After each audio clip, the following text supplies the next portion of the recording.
So I do want to connect it because I saw you moderated an Oppenheimer Q&A. Yes, I watched it, and I saw like you have a very unique relationship with Killian, like on this planet, I would say.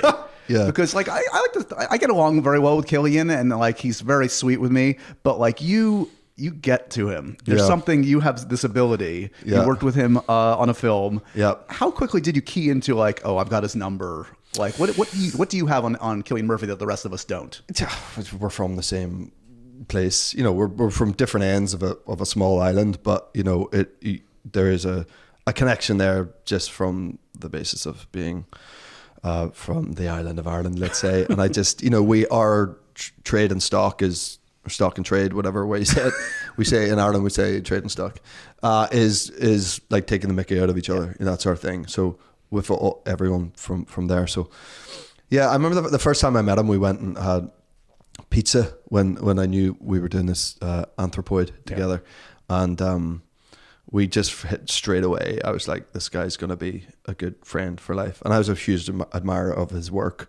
And I just love him. I'm so glad that he's getting all this praise, and he's, you know, no better man. You know, he's been exceptional for a long time. No, I do feel like when I did a Q&A with him the other night, something I said very similar to what you're saying is like, this has given us all the excuse. Those of us that have known and loved his work for the last 20 years, it's like we can all like openly say again, once and for all, this is one of the best in our generation. Yeah, like, totally. To see him acknowledged. And I know obviously you're friends with Emily as well. Yeah. To see that group. That was a fun Q&A. Yeah. And I had never met Florence Pugh, so we'd had a little dinner before, and she's a good time. So it was just, it was fun up there.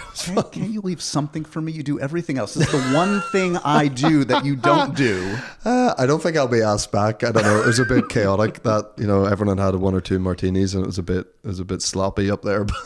Who is okay? So Cillian has kind of like hitched his wagon to the best, Mr. Christopher Nolan.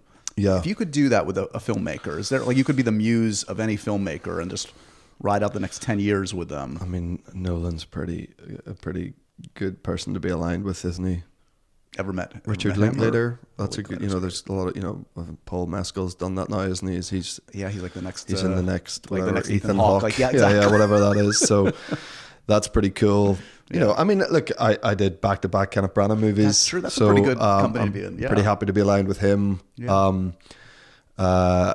You know, and I love him, and you know, he hasn't directed another movie since because he's been doing this King Lear, and I think they're bringing that to Broadway and everything. So I didn't even realize. Is he starring in it or directing it? Starring in it. Holy yeah, crap. he did it in West End already. That must be amazing. I wasn't able to get to see it, but yeah.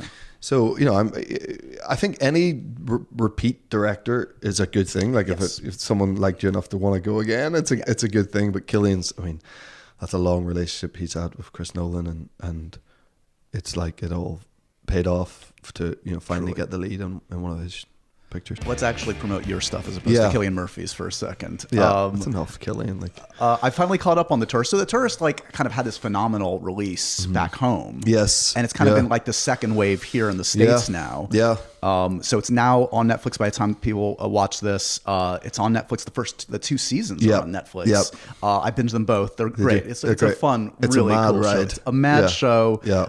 It's hard to like compare it to something. I mean, this is like high praise, but it kind of does feel like you're like, and tell me, like it's almost like going for that like Coen Brothers, Martin McDonagh vibe. Yeah, I think they're fair comparisons. Yeah, I do. Jack and Harry Williams, who created it, have an offbeat sense of life, and that is all over everything they've either written or produced. You know, they it's all a little bit off kilter in a really fun way. Yeah, and it's been a lovely thing because Netflix have, you know, like they have done with lots of things, they've given it this whole other life that like the new it didn't have. You're like right. Or Manifest, or one of those shows that, like, you know, everyone's like, this is great. Yeah. And, you know, without speaking out of turn, it feels like it's found its right home in the States now. Because it was a big show in the UK. It was set record numbers. Yeah, it was the most watched show, drama. So that's and then it was felt like, it's kind of unfair that it didn't get that hype in the States. So, you know, it's had a really strong start on Netflix. So it's cool. It's breathed new life into the show, and And to tease folks a little bit about what they're going to get here, this is a character, at least at the outset of the first season, that's suffering from amnesia. We don't know his past. Is that enjoyable for you? Like this, like, oh, less work. I don't actually have to know any backstory. It does sound like it is less work, and I kind of on many in terms of sort of time put in, it maybe does come out as less work, but actually it was just different work. It was such a weird thing of like totally different process to what you're usually doing, is trying to, obviously, if it's not on the page, you're trying to create a backstory and insert all of this knowledge into the character. So then you can hopefully just shake it off and drop it and be in the moment when it comes to it. But this was all about only like not clouding yourself of any prehistory or any idea of self. Yeah, it's like purely living in the moment. Every single fiber of your being is new to you. Every bit of information is totally new information. It was a really strange exercise trying to stay in that present moment all the time, which you're doing a variation of course, for every job, but this was like really heightened. Staying there. It was really heightened. I loved it. I loved it. And then by the second series, he's found out a little bit more about himself, and some pieces have been put together, and so it's not quite so much that. But the first series is literally like everything's like, huh? What? Yeah. What? Me? What? Do you know me? What? Like, he sort of levels out a little bit in the second series. So, and again, the first season took you all the way over to Australia. You spent a lot of time there, which, like, I'm sure was quite the adventure. And then this time around, you're closer to home. Yes. Yeah. There was a whole thing of like, are we going again? Because of the response in the UK, we were going again. Yeah. You know, usually things has to be big in America to go, but it felt like it was so big in the UK, like we were going to make more of it. And there was a bit of a conversation of like going back out to Australia for 5 months and putting my kids back in school. That's a life change, with the kids. And huge. Everything. It was a big undertaking to do when we did it in 2021. And weren't ready to do it again in 2023, if I'm really honest. So I was like, look, let's see if we can do it closer to home. And there was a world where story-wise it made sense to be in Ireland. So my character was Irish, and he was looking for answers, so he could go home and find the answers. So it was a win for everybody. Get to meet dear old mom. What a character. So, she's amazing. So one of our devoted listeners of Happy Sad Confused, Linda, wanted to know what the most challenging aspect of filming season 1 versus season 2 was. What jumps out when you think about these distinct seasons? I think, the actual physical landscape of where we were was a big test. In season 1, we had the heat, we had flies, like crazy flies that were being consumed in our mouths, up our noses, in our ears. It was a rough ride. Every member of crew is wearing those fly net things, tucked in, like they're not a bother. And whoever the actors are just totally out there exposed, getting, it was crazy. So I think that was a big challenge with season 1. Season 2 was, those first fucking couple of weeks, I do so much running. I'm like honestly running and rolling up this season in particular, I was struck as I'm watching. I'm like, it was a lot of running, a lot of fighting. Yeah, a lot of that. Yeah, car crashes. Yeah, it was a lot. There was a lot of activity.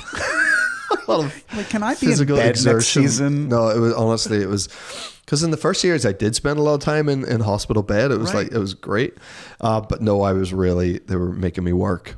I loved it. Like, it was great. And sounds sort of paradoxical, but there was a heat wave in Ireland in those early weeks. So it really was like very hot. I mean, not hot for like here in August or LA anytime, but like it was warm, and I'm running around in the hills, and it was a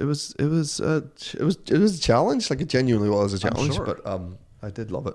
This one has so many twists and turns. I mean, at a certain point, you're like, wait a second, am I watching The Tourist or am I in a Saw movie? Like, where? There was. What is happening? Well, they're constantly playing with multi-genres, I'd say. That's why it's really hard to say what the show is, and just when you're starting to feel comfortable that you have understood what it is or the tone of it, it becomes something totally different. It's funny you say that, because like I was watching with my wife, and to be honest, at first she was like, I'm not sure I understand what this show is. I'm like, I think you're allowed to laugh. Like this Yeah, is, yeah, it's funny. sure, yeah, and yeah, once yeah. she keyed into that, she's like, oh, like Yeah, it's yeah, changed yeah. kind of her perception of it. Yes. And she's loved it ever since. Yeah, and there does seem like a lot of impromptu laughs, a lot of like, what? Yeah, because they come hot in the heels of some really like dark stuff. Yeah. But yeah, as soon as you like sort of tune into it, maybe on the tone, it'll be an easier pass, I think. So we mentioned kind of like the lifestyle choices of an actor and how that influences decisions. I mean, the kids are at like, very specific kind of ages right now. So I would imagine, like, how much do the kids dictate your choices right now based on the actual circumstances and also the material? Like, you haven't made a lot of movies, frankly, that necessarily feel like for the kids. That's true. Watch. That's true. No, it's either like heavy sort of true war dramas or like films about sex or it's true. They could probably watch Belfast. That's true. Soon enough. Although true. there is a conflict element to that, of course, but it's also part of the history of where I'm from and where they're sort of half from or whatever. So it's important. I want them to see that. It's. Like, do they want you to do a certain kind of thing? Or are they like, Dad, just be in a Minions movie? Dad, work with Taylor Swift. Definitely both of those. Yeah. Look, I was in the second Trolls movie. Right. I did ask Donna Langley to be in that straight up. Just said to her, my kids are obsessed with the first one. I know you're making a second one and you know that you have to put me in it. And I'll do anything in it. So I did a small thing, and that was a nice surprise for them. And look, it's been I've been lucky because the tourist. I've also just had the longest time off of my life. I wanted to take time off after the tourist, and then the strike happened literally as I made that decision. So it sort of enforced it, and it was kind of great. And now I am about to start something very soon. It's long. It's quite a long job, and that I'm not allowed to talk about, but it's exciting, and I've had all that time off and it has been amazing. And the tourist was in Dublin, so I'm flying home every weekend for holidays there, coming to Ireland. So it was all quite easy. Yeah. And before that, I did back-to-back movies in London. So it's been good recently. I feel like I've been around a lot. The next two things I have that are pretty definitely happening are Europe and UK. So, but you never know. You just have to take it case around, and be like, right, every script I read, everything like, how can I make this work for my family? Yeah. And there'll be the odd thing where, it'll be unsettling, and if whoever calls and wants me in, Guatemala, then we'll go on an adventure, and we're ready for that. But as the kids get older, it's harder to do that, right? And it's like the exams that they have at school are starting to have more stakes, and it's a bit like, so at the moment we're very much like trying to keep me in and around the UK and Europe at least. I have to say the last year and a half and what's ahead of me schedule-wise is looking good for that. Yeah. But you don't have total... Then Chris Nolan calls and says, I need you in... I know, yeah. We're going to Fiji for a year months. and a half. Exactly. Well, that's what Matt Damon said. Matt Damon was like, basically, I was like out of the game, and then he called and you're like, okay, I guess I'm not out of the game. Chris Nolan will be like, Killian needs a stand-in. Yeah, exactly. And you're not our first choice, but everyone else said no. I mean, it's not bad to be the second choice after Killian. Well, yeah. So we've talked about, I remember one of our past conversations, we talked about the superhero thing, and you talked about your Superman audition way back when. I'm just curious, like, I don't know if I've ever gauged like your interests growing up in like genre. Like, did you have a thing? Like, are you, as this aged man that sits before me today, still into anything like Star Wars or comics or car racing movies? I don't know. What was your thing besides enjoying sport? Honestly, I was just so sporty that I was like, I was a movie fan as much as any sort of young punching kid kids like me. You're like, oh, hey, nerd. Yeah, hey, Star Wars dork. Enjoying your comic? No. Hitting it up into your face and stuff. I wasn't like some, dickhead jock. Hopefully he wasn't. I don't know. Write in and tell if I was. Come. Leave your comment below. I feel like I feel like I was lots of things as a kid. I was very into rugby and all these other sports and stuff, but I was also did drama and was like, I had this sort of showy side to me. And as a result, I feel like I came out pretty level about lots of different things. But I just wasn't that in,